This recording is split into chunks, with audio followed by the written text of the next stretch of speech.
The current manner in which activism is done does not aid in conservation efforts, but in fact impedes development of sustainable systems. Now hold on, eager activists. I'm not some climate change denying politician here to ruin your day. I'm simply performing a little thought experiment. Let's start with this. This conference was built upon the ideas of critical thinking communities, or CTCs. What are CTCs? Well, instead of giving a long-winded definition, how about I show you? One of the base skills of critical thought is analysis of one's own thinking patterns. So let's do just that. Let's think about how we think. Odd, yes, but this is a critical aspect of higher order thinking, so bear with me for a moment. I'm sure you remember the statement made earlier, right? Now I'm sure you've got an opinion already primed since the moment you heard it. Assessing and interpreting information as quickly as possible is a vital skill, and your personal lens is the only window you have to frame the world, so obviously it's going to be used. However, if we don't take a moment every now and then to stop and reassess the woodwork of those frames, we can rush forward with incomplete ideas. So, how do we assess that frame? Take a moment to look back at how you think. Remove yourself from your own skin and don't be afraid to give yourself a thorough criticism. Why did you respond to the statement how you did? If it made you angry, are you angry because you found a fallacy in that statement? Or because you've unconsciously found a fallacy in yourself? Are you uncomfortable yet? Good.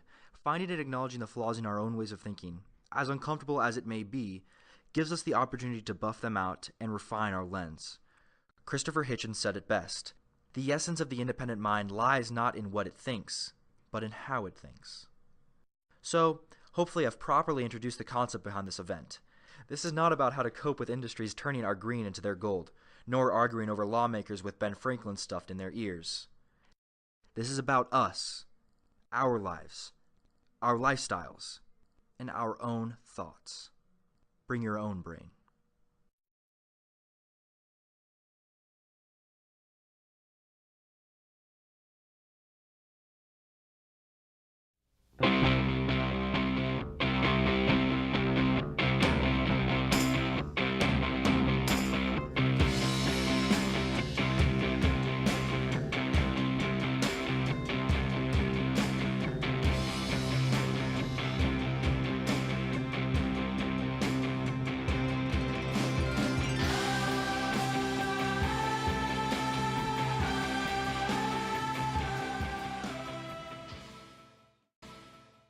Good morning and welcome back to the second day of the 2017 Bring Your Own Brain, a symposium to free us from climate chaos.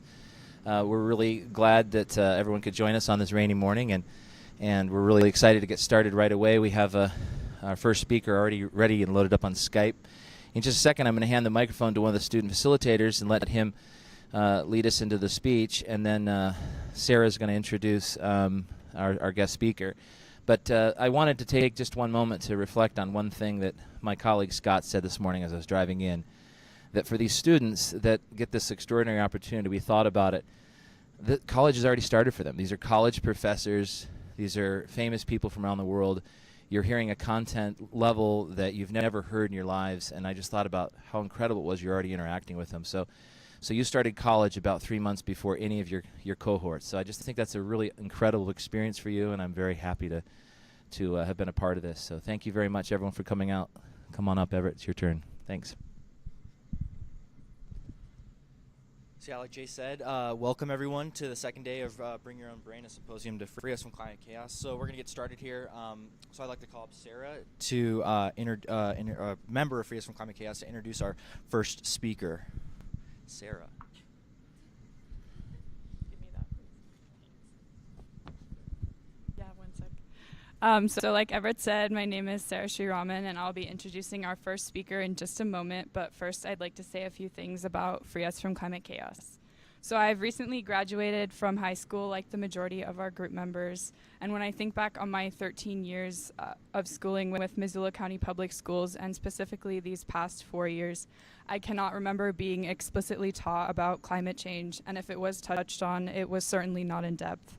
I had never learned about the implications of the greatest crisis facing our world today and what this means for the Earth's inhabitants, both human and non-human. During all of this time I spent in an educational institution, there was only one place where I was met with brutal honesty and an open dialogue, and this was with Jay and the Free Us from Climate Chaos group. This was the only place where I learned that the oceans could be devoid of fish in less than 35 years, that Chinese construction companies poured 6.6 gigatons of cement in just 3 years during their Great Leap Forward, that before the end of the century, the Middle East could be hit by waves of heat and humidity so severe that simply being outside for several hours could threaten human life, and that the earth and all of its vast beauty is constantly being raped and pillaged to fuel our consumerist lifestyles. This was the only place that it was not taboo or communist to discuss capitalism as the root cause of climate change. I think I can speak for many of us group members when I say that I have never felt the need to learn and read and discuss more than I do now as we are facing the imminent end to life as we know it. I'm scared for my future and the future of my generation, but I am so thankful to be a part of this empowering group and to continue with this week and learning from our speakers and each other. So it is now my pleasure to introduce Henry Giroux as our first speaker of the day. Henry Giroux is a widely published scholar and professor of education who has held professorships at Miami University, Penn State University, and is currently the McMaster University Professor for Scholarship in the Public Interest. In 2007, Dr. Giroux was named one of the 12 Canadians changing the way we think by the Toronto Star. His research areas include critical pedagogy, cultural studies, youth studies, and what he calls the war on youth. Dr. Giroux has published in many journals, written countless articles, and authored books including America at War with Itself and Dangerous Thinking in the Age of the New Authoritarianism.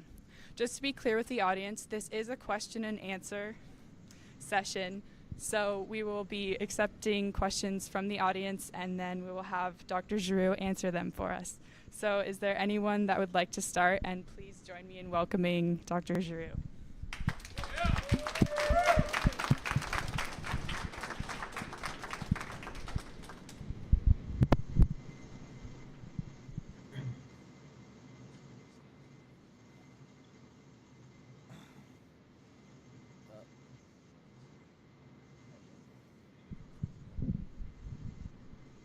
So hello, Dr. Giroux. Thank you for spending your time with us today. My name is Everett, and in the article you shared with us, Thinking Dangerously in an Age of Normalized Ignorance, you said that the forces normalizing and contributing to such violence are too expansive to cite, but surely they include, and you go on to say, state-legitimated pedagogies of repression that kill the imagination of students.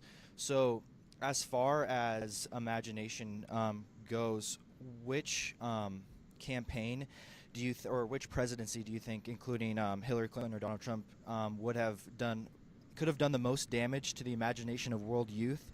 But also in the opposite direction, which presidency would have or will do the most to help catalyze a global youth movement and further the imagination of global youth? Thanks for the question. Can you hear me? Yep. Yeah. I don't think either presidency would have done much for liberating the imagination of students regarding the question of public schooling. The Democratic and Republican Party are basically in bed regarding a view of schooling that seems to rest on accountability models that kill the imagination of students and de-skill faculty. So, I mean, I think Donald Trump is worse because he's such an anti-intellectual. And of course, he's appointed a Secretary of Education, Betsy DeVos, who really doesn't believe in public education. She really believes in privatizing education, and she believes in the proliferation of charters. So in terms of the two, clearly Trump is worse. I think Clinton would have been better. But again, if Clinton had followed the roadmap that Obama had established, which was horrendous around public education, I don't think the answer to what it means to liberate education in the United States is one that should look to the promises made by either the Republican or Democratic Party. You really need a third political party that can take education seriously as the foundation for what I would call, what it means to create informed citizens who can really function in ways in which they can exercise power in a democracy. Thank you. You bet.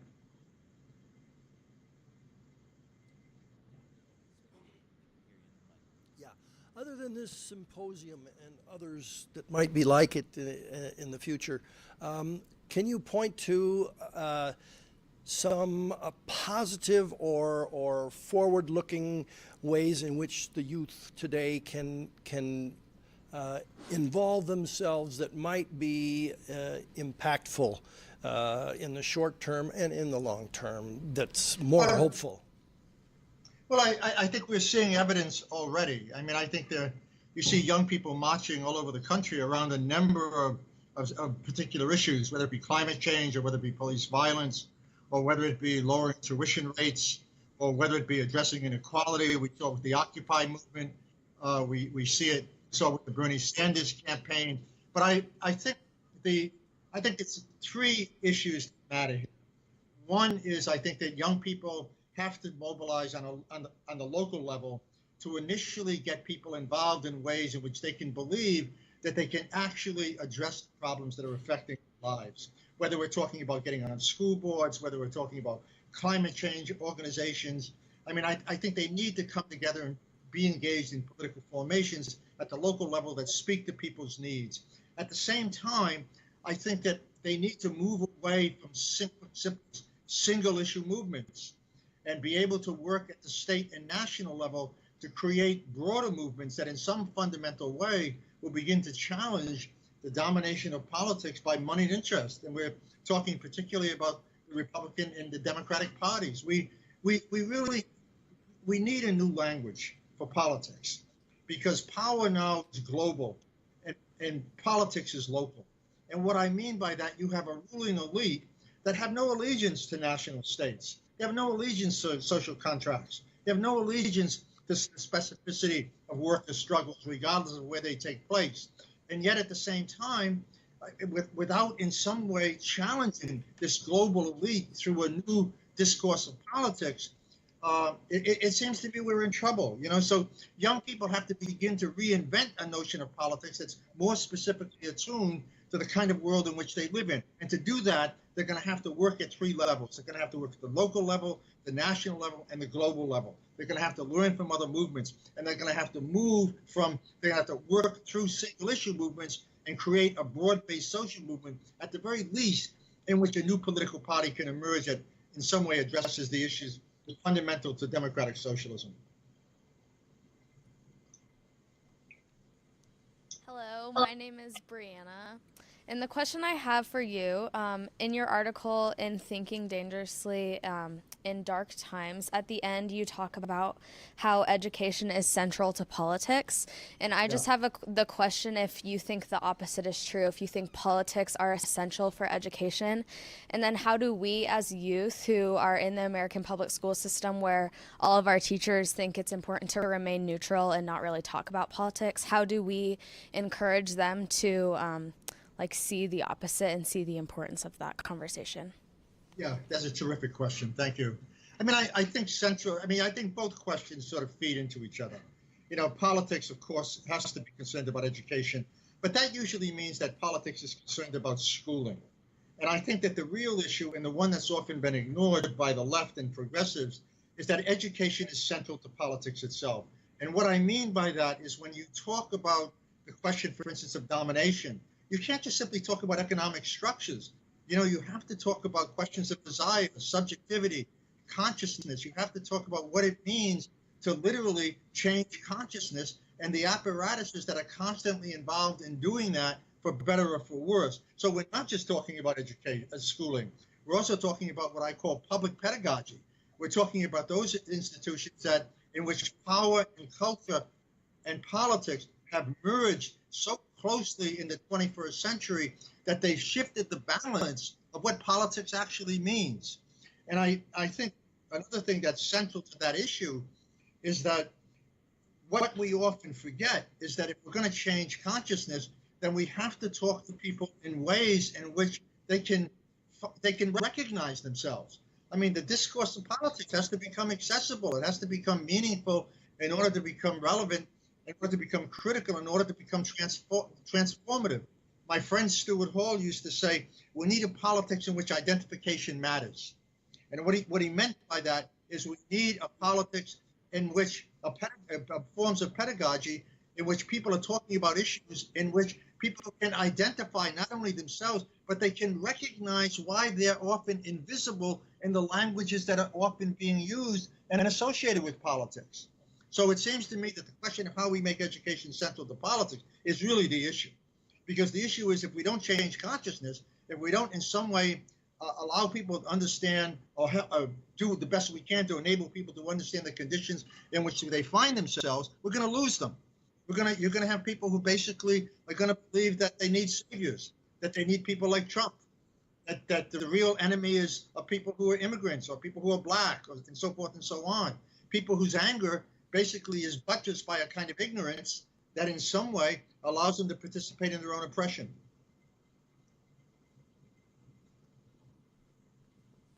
Hi, Henry. I just have a question. As a student in the 21st century, I've heard quite a bit about the idea of neoliberalism and neo-fascism, and I know that you talked about it quite a bit in a couple of your articles.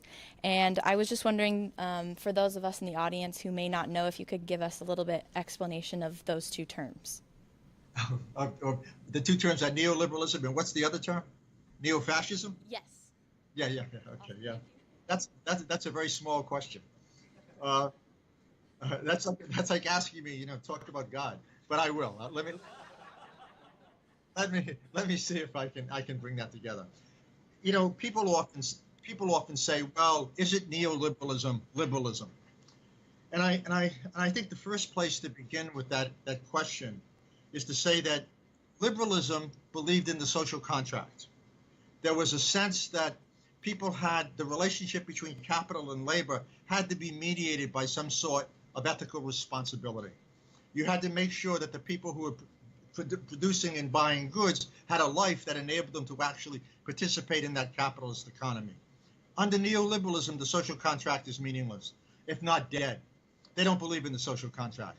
Under neoliberalism, we're not just talking about the ability of markets to solve problems. We're talking about what I would call an economic system, an ideology that wants to govern the whole of social life and not just the economy. And what that means is that everything is for sale.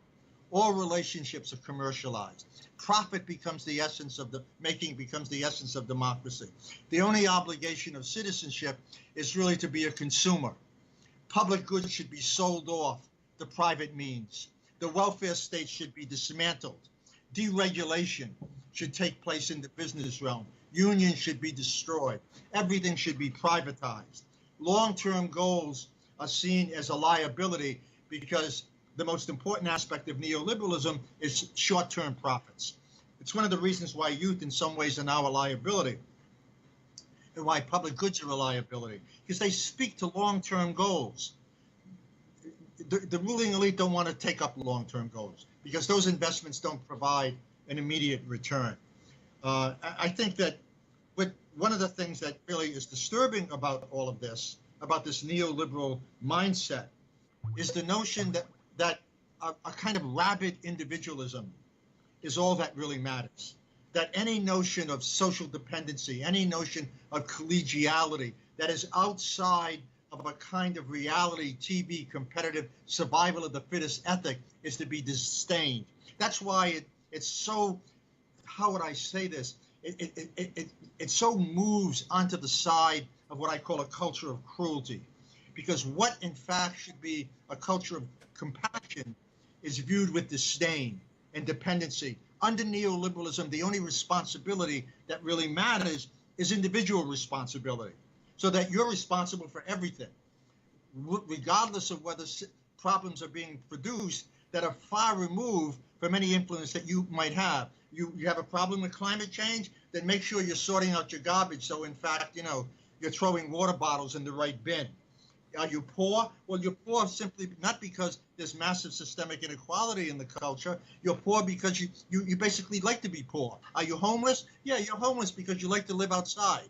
Are you unemployed? Yeah, you don't really care about what it means to fill out employment forms. I mean, this is a discourse that reduces every social problem to the discourse of character, to the discourse of a kind of really putrid form of morality. And in that sense, it's a neoliberalism is an ideology, a pedagogy, a set of social relations that are so inimical to democracy, because no democracy can simply exist on the basis of self-interest. When self-interest becomes the only what I would call the highest standard of what it means to live in a society, you don't have a society. You have a society of wolves. You know, you have a society that's comfortable with massive inequality, massive suffering, massive misery, and massive deprivation. As far as neo-fascism goes, what I've been arguing for a long time is that, you know, there's a debate in this country over whether Trump is a fascist, right? Some people say neo-fascism. Some people look at the logic of the history of totalitarianism. And my argument is that authoritarianism comes in different forms. And that to say that, for instance, fascism was a particular historical moment that we have to treat as simply dead history, that it can't repeat itself, that it can't emerge in different forms, is to really miss the point of how fascism mutates. And I don't use the word neo-fascism. I use the word authoritarianism, because I think that when we use the word neo-fascism, I think people get confused. They think of genocide, concentration camps. They think of a very historical period in which they can't understand what forms, for instance, are now emerging that bear a resemblance to fascism, but do not capture the specificity of a particular moment in the 20s, the 30s, and the 40s in which it took place. I.e., for instance, the discourse of ultranationalism, the discourse of America first, you know, the discourse of exceptionalism, the discourse that says a country is in enormous decline and there are enemies to be blamed for it, the discourse of the leader who says he can solve all problems. You know, these sorts of things have traces with a fascist past, but have to be examined within what I would call a distinctly 21st century context. I hope, does that help? Quick interruption. Is there any chance you can point the mic down just a little bit for prevent your laptop screen down? We're just catching a glare. Let me see. No, I think that I'm done. Actually, that helped quite a bit. Did it really? Okay, I hope so. Your hair came in. All right. Okay.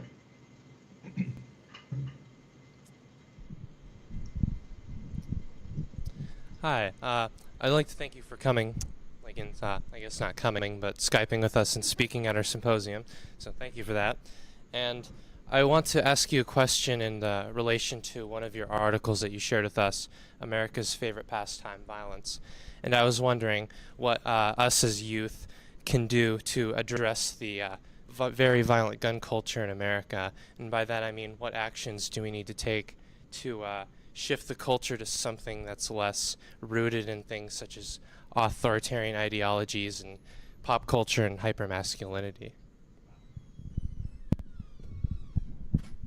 That's a very easy question. That's a great question. Thank you. It's often, for me, it's interesting into where we want to begin to answer that question, because we know that the NRA and is only one part of the gun culture that we have, the culture of violence that actually is like the DNA of American life, right? At that level, we're talking about the question of power in politics. We're talking about the way in which an organization can impose itself on the American public, regardless of the consequences, in order to preserve the profits of the gun industries.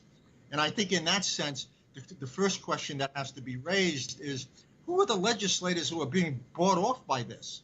What does it say about the relationship between money and politics? What does it mean when you live in a culture, a neoliberal culture, in which economic activities are totally removed from social cost? I mean, when you look at the figures of the people who are dying every day, young children, more children killed in Chicago in 4 or 5 years than in the entire war in Afghanistan. I mean, these figures are horrendous. And yet, the question becomes, you know, how do you stop that lobby? I mean, how do you intervene in ways to be able to take away its power to buy people off? Because I don't really believe that the gun culture is persuasive simply because it has arguments that are logical. I think in many ways it doesn't care about the arguments, although it does care about education. I mean, as you know, that the gun lobby now is implementing educational programs to familiarize actually junior high school kids with guns, teach them how to shoot and all this sort of thing, how how to work a gun, how to buy a gun. I mean, this isn't just simply about skills. This is about inculcating a mindset. I think the other side of this is that if you're going to talk about violence in the United States and not just talk about gun culture, not just talk about the merging of power in politics in the form of how it affects lobbyists and how it affects the highest levels of government and state governments that legitimate these kinds of these obscene laws that allow, for instance, people to carry guns on campuses or have concealed weapons. I think the other issue is, how do you talk about militarization in the United States? I mean, what is it about this country in which everything seems to be militarized? What does it mean when you have a country that seems to organize civil society largely for the production of violence? A society in which increasingly you have the elimination of the welfare state and the emergence of what I call the punishing state, meaning that increasingly institutions are now modeled after prisons. For instance, you have schools that increasingly, as you know, some schools, particularly in urban areas, look like prisons. You have police people in them. They have to walk through metal detectors. They have dogs searching lockers. It goes on and on, all to the extent that people who really belong there, guidance teachers, social workers, psychologists, get booted out because the first priority is to criminalize social behavior. And what I mean by that is that as the punishing state rises, increasingly society is organized in a way to address social problems by criminalizing the behaviors itself. So homeless people get put in jail because they're violating laws, not because society has failed to address their needs. People who are poor are increasingly incarcerated or extorted, as they were in Ferguson, for violating stupid laws that have no meaning, that are meaningless in many ways. In other ways, you have young people whose behavior is increasingly criminalized, so that they all of a sudden find themselves in a school-to-prison pipeline. I mean, what does it mean when a kid who violates a dress code, who is 10 years old, can be put in handcuffs, pulled out of a school, put in a police car, and all of a sudden now is working her way through with her parents through the criminal justice system? I mean, this means that the punishing state, the militarization of social problems, has now increased to the point where the most significant function of the state is to basically repress any possibility for those social problems being translated in ways to suggest that we need to address them, not by criminalizing behavior, but by getting at the underlying causes of those problems. So I think that the question of violence at two levels here, at the level of, one, what happened of the powerful lobbies, two, at the level of the rise of the punishing state, and three, it seems to me, in popular culture. You have a popular culture that's addicted to violence. I mean, go watch a movie like John Wick 2, and you ask yourself, where have we ever seen before such extreme violence being glamorized, whether it's in video games and so forth and so on, or in movies, or whether it's on television series. I mean, I'm not arguing here that there's a direct relationship between screen violence and criminal behavior. I think that's stupid, and we've proved that's not true. The research, that is. But what I am arguing is it acts as a form of legitimation that basically screens out other ways to be able to understand what role violence actually plays and what it shouldn't play in a society, if that society is going to operate on the registers of justice, compassion, and possibility. I hope that helps. Hello, Dr. Giroux. Last night I read your article, Thinking Dangerously in Dark Times, and you mentioned that hate groups and racism promoting groups are moving from the outskirts of American society to the center of American politics.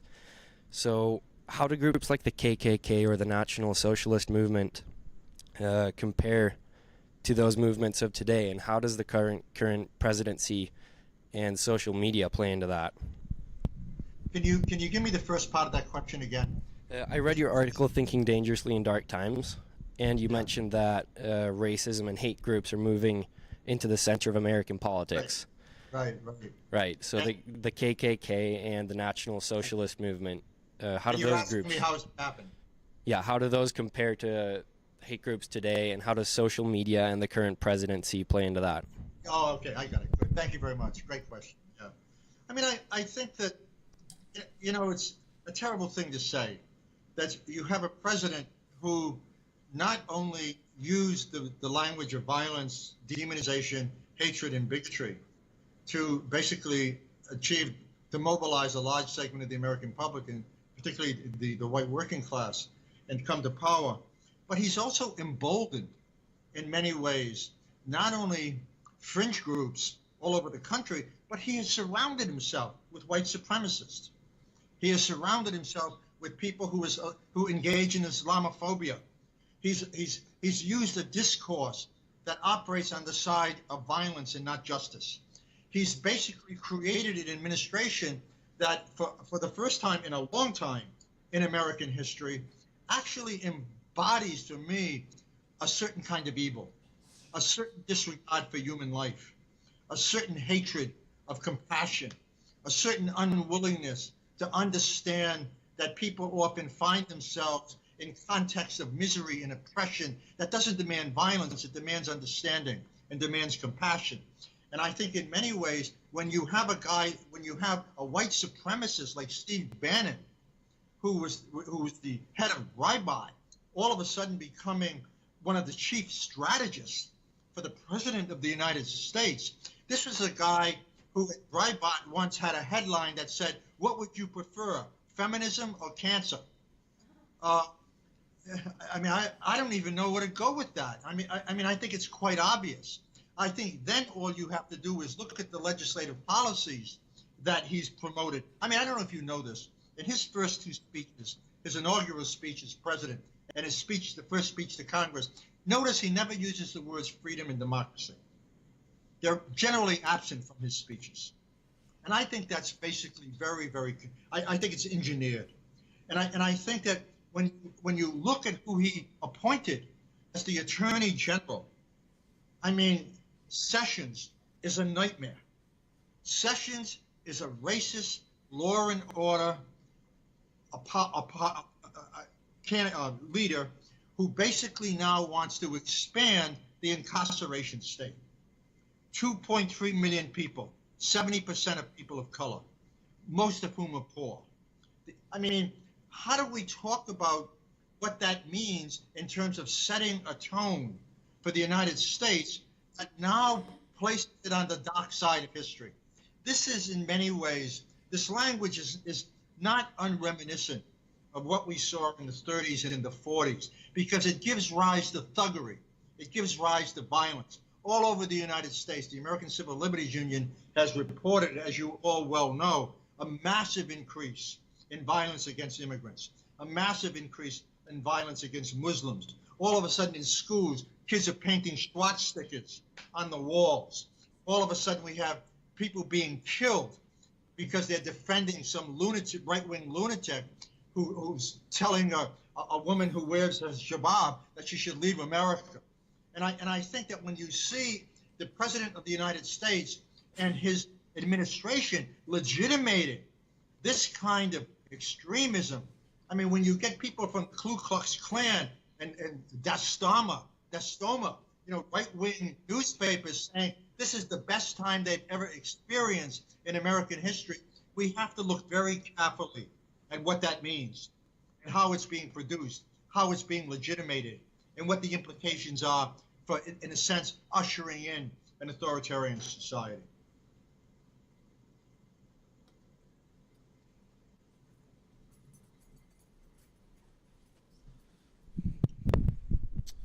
Hi, Henry. So obviously our culture is violent, and you speak to that a lot. And then that culture is reinforced by our violent and dominant interpretation of human nature. But then that again is reinforced by the culture around us, right? So there's this sort of chicken and the egg relationship here. So I was just wondering if you had any ideas or theories as to how that even started, or in other words, which might have came first and why.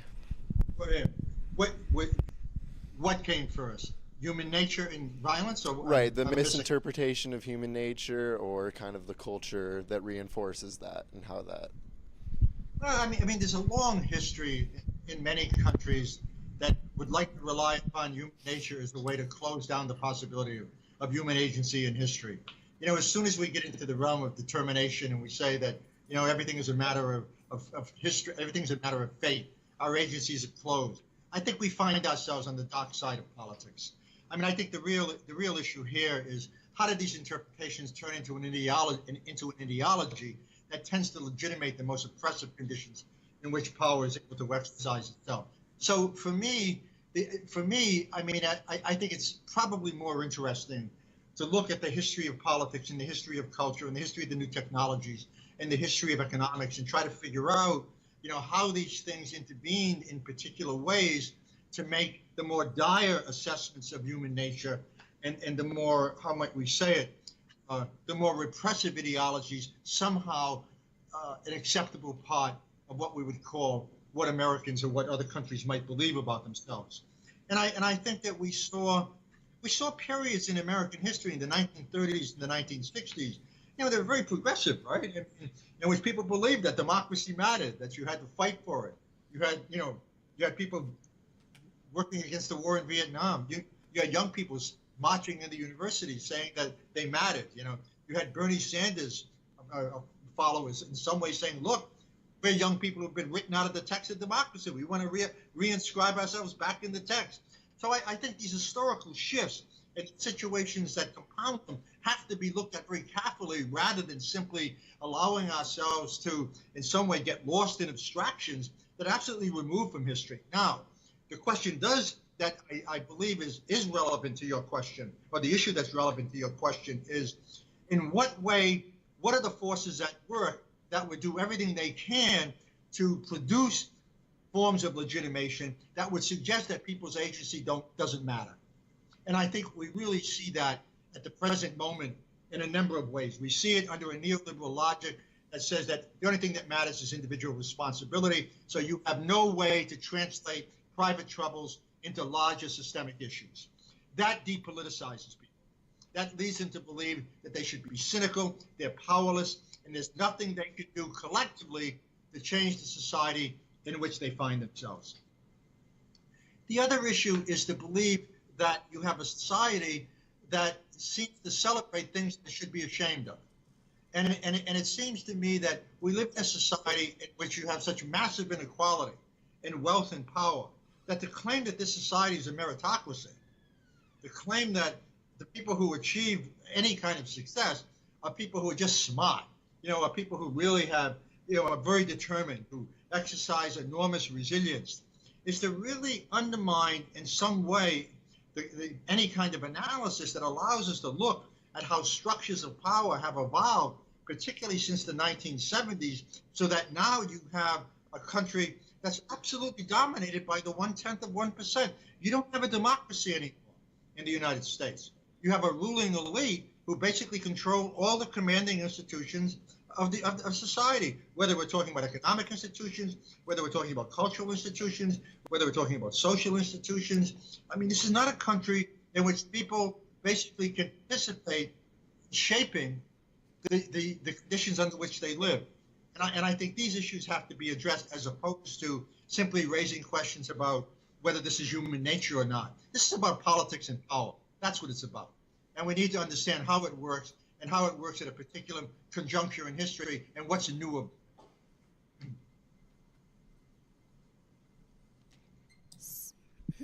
So my question is kind of about how to address that and how to think critically. At this symposium, we're talking a lot about critical thinking communities as a way to kind of combat that overlaying oppression that teaches us violence and that teaches us kind of the things that you're talking about. And so the critical thinking communities, you're probably familiar with what we're doing here, but is basically a group of people that meet up once a week and challenge each other and challenge our assumptions. And I was wondering if you have any ideas about how those can work, or if you've experienced them in your own life, and specifically how we can implement those in schools or at younger ages. I mean, I think that what that question seems to suggest, and what I've been arguing for a long time, is that education is central to politics. that we really have to begin to take seriously what it means to recognize that you can't have a democracy unless you have an informed citizens. And you can't have informed citizens unless you have institutions that basically are on the side of critical thinking and on the side of democracy. So it seems to me that the first issue at a larger level is what might it mean to be able to struggle over institutions that really engage in the practice of freedom? I mean, what does it mean to have a culture in which the media not only engages in massive assaults on thoughtfulness, but actually operates in a way that educates people? What does it mean to all of a sudden shift money into the public sector so that you have public radio, you have a public culture being funded that in some way is largely there not just simply to entertain, but to educate? The other issue, and in what way do you get a government willing to fund or to reorganize power and funding in a way that takes it away from the machineries of death and invest in the public good? The struggle over critical thinking is a struggle over public goods. We can't separate the two. These are larger political structural issues. At a more specific issue, it seems to me that the struggle over schooling is absolutely central to your generation. And the struggle over public pedagogy is central to your generation. I'm more concerned about not only what it means for schools to shift the emphasis away from killing the imagination to liberating it, to have students be able to be thoughtful, to engage in dialogue, to be able to engage in thoughtful criticism of each other, to read material that matters, not to be simply tied to teaching to the test, to be able to work with teachers who are sensitive to the context in which they find themselves and the neighborhoods in which they work, to have communities involved in schools. These are all part of that issue. But the other side of this is that one of my biggest concerns is that we have an education both inside and outside of schools that not only teaches students how to be critical, but teaches them how to be critical cultural producers. Because the current historical moment, there are not a lot of spheres available where students can produce their own TV shows, where they can be cultural producers who have ideas that can come to life within the mainstream cultural apparatuses. That's why it seems to me the alternative media is so important today, whether it's, the internet, the social media, the various platforms. Your generation is enormously talented when it comes to this stuff. And this has to be seen not just simply as a place to produce alternative views. It has to be seen as an enormously important site for the struggle over agency, for the struggle over identities, for the struggle over what it means to be able to work collaboratively, for the struggle over what it means to make power invisible and to make oppression invisible and to bring young people and others together to learn how to create new political social formations in which you can fight this stuff. That's what matters. Thank you so much. You bet. Hello again. So in your book, in an excerpt that I read, you talk about that, and you say that the more money that influences politics, the more corrupt the political culture becomes, and under these circumstances, holding office is largely dependent on having adequate corporate parentage, while laws and policies at all levels of government are mostly fashioned by lobbyists representing big business corporations and financial institutions.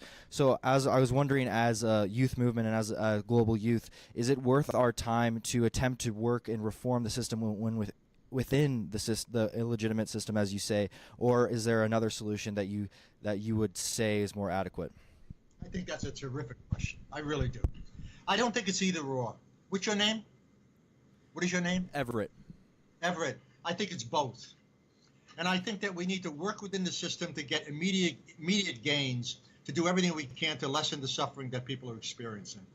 We need to get more food stamps for people. We need to be able to protect Medicaid and Medicare. We need to make sure that as people are living in the moment, they have the adequate resources to be able to survive with dignity, as opposed to simply living in order to survive in a way in which time becomes an enormous disadvantage rather than a luxury.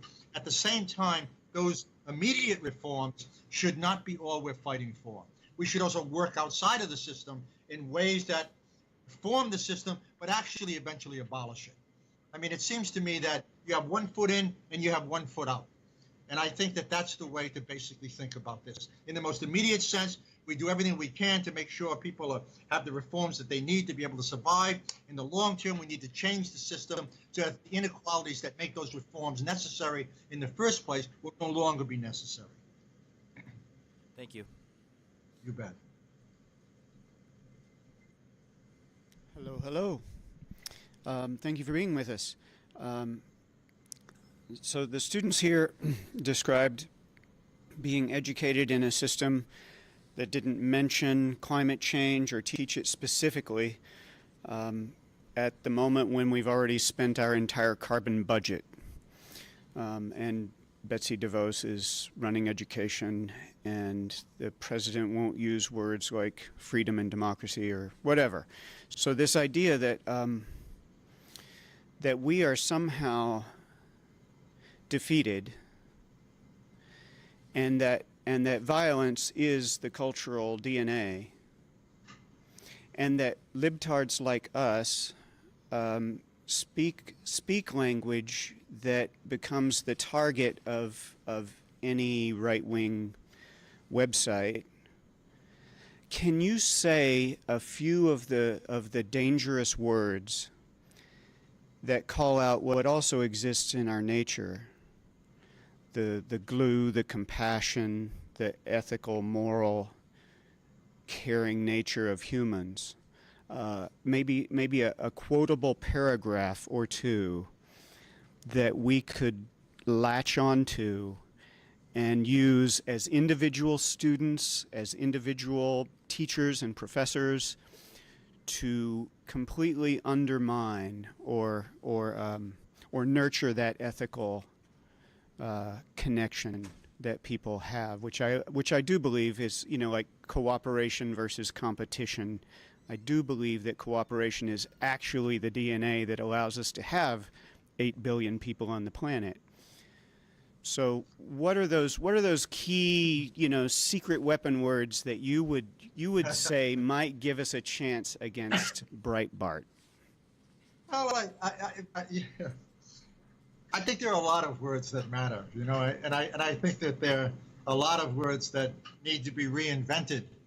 You live in a society where words like community, words like justice, words like compassion, words like love, words like solidarity, words like righteousness, words like moral concerns. I mean, words that speak to moral concerns, words like civil society. But I think that the words that matter to most to me is we need to reinvent the word for democracy. We need to give it more meaning.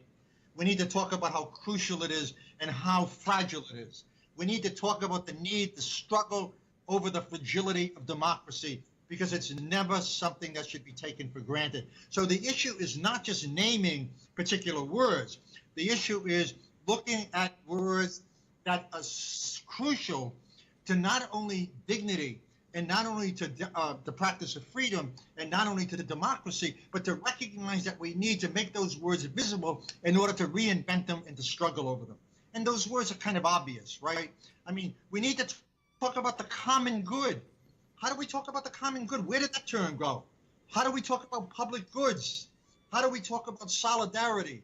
How do we talk about a compassion that lifts everybody up? How do we talk about the refusal to shame people? How do we talk about the need for translations, to be able to give people the skills that they need to have, to be able to translate their private troubles into larger systemic, it seems to me, consideration? How do we talk about agency? What does desire mean? What does it mean to desire the common good? What does it mean to invent love in a way in which it's not something that simply aims at a commodity? I mean, how does love become not weaponized or commodified? How do we talk about that? What does it mean to be humble? And what does it mean to exercise power in the name of justice? So it seems to me that, we can look at those terms that are crucial to a democracy and begin to name them as part of a project in which our own lives are absolutely wedded educationally, politically, economically, socially to that project. and that those words are basically the stepping stones, the elements of that project. That interrelationship, it seems to me, is what makes sense. Look, one of the things that we know that power at its worst functions to make itself invisible. It hides what it does. It separates actions from social cost. And the question here becomes, what does it mean to reinvent a language in which community merges with justice, in which freedom merges with with the ethical imagination, in which compassion merges with love? How do we reclaim that language? Because you now and I now live in societies where that language is disappearing. We don't talk about justice. We don't talk about community. We don't talk about love. We don't talk about compassion. We talk about self-interest. We talk about getting ahead. Talk about reality TV. Remember, the lingua franca of fascism, the lingua franca of the current modes of authoritarianism are taken right from reality TV. There's only one person left in the island, right? Everybody else is, as your president would say, everybody else is a loser, including the planet. And that's a language that has to be challenged. It has to be challenged with a language that has a broader purview, one in which democracy and justice and agency matter. Sorry, that went on too long, didn't it?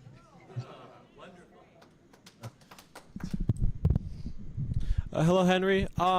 Earlier, your concept of like the war on youths was referenced, and I was wondering if you could go into that more specifically. And then also earlier, you talked about sort of reinventing the language of politics, and I was wondering how, like, us as youth can go about reinventing this language to combat this war on youth. Thanks. I love that question. I've been talking about, the war on youth. What's your name? Lance. What is it? Lance. Lance. Yeah. I've been talking about it for a long time, and I want to begin that really important question with an observation that you may or may not agree with. One of the things that shocked me 15 years ago when I started working on writing a number of books on young people is that the left would talk about race, they would talk about gender, they would talk about class. For some odd reason, youth weren't there. I mean, it really wasn't part of the discourse. So when I started investigating that, and of course, particularly since, given that there are two major periods in which we can really talk about youth. One is the 1960s, where youth had an enormous impact on the culture and society for a whole range of reasons, whether they were fighting the war in Vietnam or they were talking about democratizing the university. But you have to think what they were talking about, more inclusiveness. And I think you have to begin this conversation with the 60s, and I'll tell you why. Conservatives never got over the 60s. They were horrified by it. They were horrified by it because all of a sudden an image of democracy emerged in which young people became powerful agents for change that they wanted to make sure never happened again. And if you read the Powell memo or you look at the Trilateral Commission and where they talk about the excess of democracy, the excess, what they're really saying is young people had too much power. Education is dangerous. We have to put a clamp on this. Fast forward all of a sudden to the 1970s. And once these conservatives now all of a sudden are in power across a range of institutions, politically, economically, and culturally. And what we begin to see is what I call the war on youth. And that war has three dimensions at the very least. First, there was a war of what I call the war of commercialization, in which young people were bombarded by a kind of commercial tsunami that all of a sudden defined them either as consumers or commodities. And that was it. Utterly commodified, stripped of any sense of agency that really mattered. And all you have to do is look at Disney. All you have to do is look at these major corporations that were so invasive in trying to get into schools, trying to get into nurseries, eliminating the rules that basically prevented advertising from addressing children. Fast forward to the 21st century, in which you have a number of social platforms and media now that actually bypass parents, right? When kids go on the web, they'll say, give us your IP, give us your website now, whatever it is, give us your phone number. And all of a sudden they're directly addressing kids. So the commercialized war is one war. Secondly, you have what I call the punishing war. And that's a far more serious war, and it's far more directed. And what I mean by that is that all of a sudden, increasingly, minorities of class and color are being subjected to a punishing state that is increasingly criminalizing more and more of their activities. And so that war on youth tends to manifest itself in a whole range of ways. All of a sudden, kids being put into the criminal justice system and pulled, the schools being criminalized, kids more and more being put into the criminal justice system, the behavior of young people being criminalized in the streets. All of a sudden, you have an increase in the paramilitarization of the police, particularly as they bear down on young people and what I would call towns and cities that have become combat zones. You have the enormous degradation and defunding of public schools. Kids are no longer getting the education that they need, particularly poor urban kids. Then you have the war of control, or the war of surveillance, in which young people are increasingly under surveillance in a whole range of ways, whether it's through the social media, or whether it's through schools, or whether it's through simply the fact that there are cameras everywhere in their lives. So you add those things up, and that to me represents a very distinctive change in both the way in which youth are understood and the way in which power is being applied to, in many ways, to subjugate them to what I would call a pedagogy of repression. Thank you.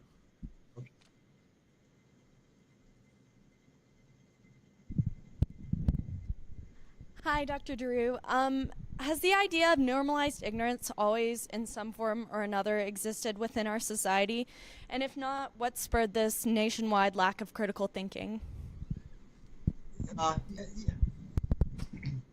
There's always, every society tries to normalize ignorance, particularly a society marked by enormous disparities in wealth and power. But I think that, we have seen something new in the 21st century, not only with the emergence of reality TV, right, which to me confers its own form of ignorance, but also in celebrity culture. I mean, this is a culture that confers such authority that it actually was a crucial factor in electing a president. And I think that the power of the media, these cultural apparatuses that actually play to that kind of depoliticization, that justify that kind of ignorance, find themselves in a world in which they're very comfortable with that ignorance, because it seems to me that the last thing that they want to see is the emergence of people who would challenge how stupid they really are and how they benefit from that ignorance. So it seems to me that we really have crossed the threshold around the normalization of ignorance. Now, all of a sudden, fast forward to the notion that you have schools that now are being treated as basically containment centers and testing centers. I mean, there's a whole element of the public good that now in itself is normalizing ignorance. We don't tell young people today, except places like Montana, right? In this particular instance, that you should be creative and critical and smart. We say, hey, look, education stinks. We think that really matters is training, that the social imagination is a liability. You really have to learn how to be resilient. Let me give you an example of this, okay? Because it both excites me and it depresses me. Have any of you read the recent New York Times piece about how the high-tech companies have now moved into public education? Google, Facebook, and all of a sudden what they're doing is supplying not only the technologies to schools that have no funds whatsoever, right? But they're also sending in managers. These people now come in and train teachers. And I use the word training very specifically. And they talk about the new entrepreneurial reforms. Think about it. All of a sudden, education collapses into training, and the new technologies now become bait so that people will end up getting a degree and then working for Google or then working for Facebook. I mean, this is horrendous. This is such a way to normalize ignorance, such an attack on the public imagination. My friend, my good friend, whom I've learned so much from in so many years, Stanley Aronowitz. And if you haven't read him, go back and read his books on education. He's as important as Paulo Freire, I think. Who talks about the creeping pedagogies of repression and how they begin to function not only in the schools, but begin to function in the larger culture through through various cultural apparatuses that trivialize everything. You have a culture that collapses the public into the personal. So the only thing that matters are lifestyles. The only thing that matters is watching celebrities. You know, the only things that, I mean, remember, this is the age of the Kardashians. Can you imagine? This is a culture that produced the Kardashians. That's enough to make anybody nuts. If that isn't a direct attack on the social imagination, what is? And yet, at the same time, underneath this normalization of ignorance, there is an enormous amount of creativity, cultural productivity in the arts that just never gets mentioned. It's all underground. Young people doing unbelievable things, creating apps for the social good, creating apps in which people who need assistance can immediately, you know, in some way get in touch with people in the neighborhood, creating apps in which people come out and help each other, creating apps that work in the interest of providing immediate care and assistance. It goes on and on. We don't hear about that. What we hear about are the Kardashians. You know, then you look at the popular media and you ask yourself, you know, look, you know, I'm old. I was born just after Lincoln died. When I lived in Boston in the 1970s, there were 27 theaters in Boston then that showed foreign films. 27. Today there are 2. I live in a town in Hamilton, Ontario, in which every theater is part of a chain. And if you look at the films playing every week, they're all the same. And they're geared to 10-year-olds. I look at the series on TV that basically are important, that really have something to say, and there may be 2 out of 100, 5 out of 100. I mean, the culture has been so commodified. The culture has been emptied of meaning, just as language is increasingly emptied of meaning. You have a president that has a vocabulary that basically is not as smart as the vocabulary of 4th graders. And that sets the tone for the culture. The anti-intellectual, remember, anti-intellectualism, he's the guy who said, I love the uneducated. What he really meant is, I love the fact that people are uneducated and therefore can't hold power accountable. That's what he meant. And what he further meant was, and I will make sure that I appoint people to public office who will implement policies that actually dismantle all those public goods that create the possibility for a formative culture in which people can actually learn something about themselves, their relationship to others, and their relationship to the larger world.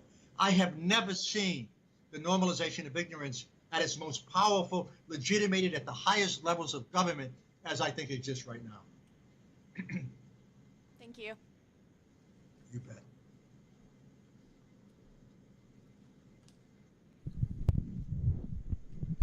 Hello, Henry.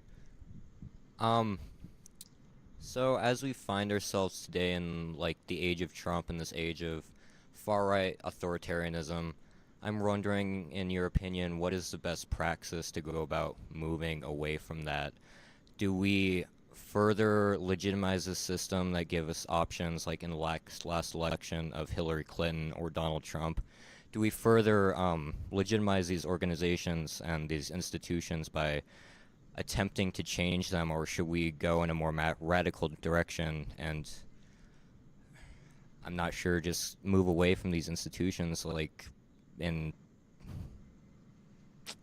I don't know, typical anarchist praxis, excuse me. Like, as we've seen in reaction to Trump, we've seen many marches and we've seen black bloc protests in like the streets of the United States. So I'm wondering, is reform practical and is it a useful thing where we find ourselves today? I think reform is useful only in the most immediate sense. I think we need a new language for politics, and it's one that basically recognizes that the very structure of power in politics as it exists today has failed. Capitalism and democracy are not the same thing. I think we need to come to that recognition. You know, we need to realize that we need fundamental restructuring of changes in the United States. And I think that's the way any movement needs to go if, in fact, we're not going to repeat a future, if we're not going to create a future that is really a repeat of the present. This system is broken. It's broken. It's not controlled by people. There's nothing democratic about it. I mean, it provides a few freedoms, but what does it mean to be to say that you have the freedom of speech, if that, when in fact most of the media is controlled by corporations? What does it mean to say that you have the ability to move around when in fact you're living in poverty? And all the thing you can think about is making a choice between whether you're going to eat or take the medicine you've been prescribed. That's not freedom. That's oppression. And I think that one of the things that we need to recognize is that we need a new vision, as you're suggesting. You know, we need a vision that says, hey, look, the issue is not to reform the system. The issue is to fundamentally change the system. And that's not a call for violence. That's a call for people to mobilize, to engage in direct action, to refuse to believe that elections are simply the ultimate measure of a democracy. You know, to merge labor union and social movements into new political formations that don't rely on people like Hillary Clinton and the Democratic Party, who basically are in the hands of the 1%, or people like Trump, who are so far right, they're off the map in terms of what it means to be a fringe group. So it seems to me it's very clear what's missing in the United States today is a vision that isn't part of the established script for politics. We need a new script. We need a new way to talk about democracy that recognizes that capitalism undermines democracy. And that's not an argument against markets. It's an argument against a market society. No society should be defined exclusively by markets. No society should basically allow its resources to go to the upper 5, 10, or 1%. No society should believe that equality is an injustice. And so we need to rethink these terms. We need to rethink the very nature of social movements and political parties, and rethink what it means to create a vision that is part of both a language of critique and a new language of possibility. Okay. I had one more small question. Do you think the United States, as it is right now, is in a police state? I think the United States right now borders on a police state, yes. Okay. Not in the most extreme sense, in the more subtle sense. Okay. In the sense that I think that what we have seen with the increasing collapse of the welfare state is that the only function that the state has left is basically to criminalize, repress, and do everything it can to address social problems through basically acts of violence. Okay. Thank you so much. You bet.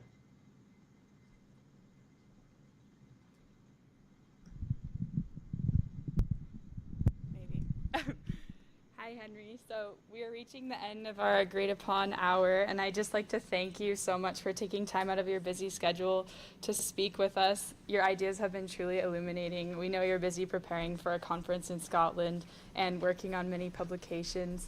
So I'd just like to thank you on behalf of all of us, and we're all going to come up now together so you can see us all. And I'd like to get a round of applause for Mr. Giroux.